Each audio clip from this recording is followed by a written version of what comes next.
Euforia Pesta Demokrasi 2024 turut terasa bergaung di Kalimantan Barat. Tiga perwakilan tim ses Capres dan Cawapres beradu gagasan tentang pembangunan negara dan komitmen terhadap anak muda.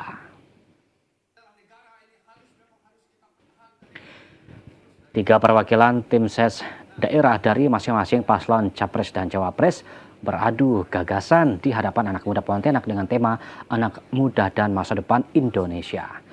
Adu gagasan ini untuk mengupas visi dan misi dan program dari masing-masing paslon, serta melihat sejauh mana komitmen Capres dan Cawapres terhadap anak muda.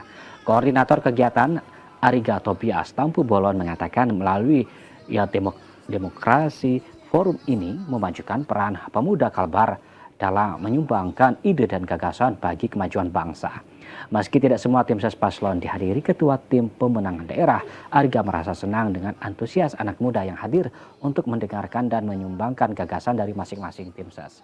Salah satu anak muda yang hadir, Gary Berka Nabasa Siregar, menyebut lewat agenda adu gagasan ini mencerminkan peran anak muda terhadap demokrasi.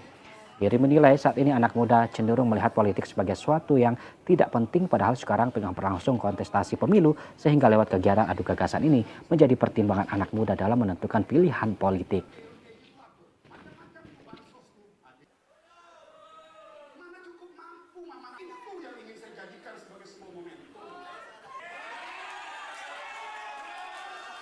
Saya nanti diangkat jadi manajer atau direktur walaupun kepemimpinan. Kalau untuk beberapa gagasan yang disampaikan oleh pembicara, menurut saya pribadi itu udah cukup apresiasi ke anak muda.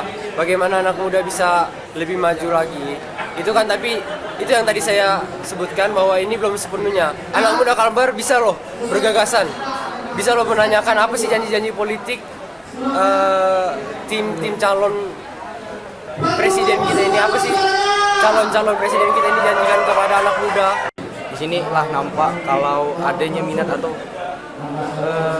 peran lah anak muda dalam demokrasi inilah, karena kan kita tahu banyak anak muda sekarang tuh yang biasa-biasa aja gitu kan, yang kayak melihat bahwa politik di Indonesia itu bukan sesuatu hal yang penting, padahal sekarang adalah kontestasi pemilu.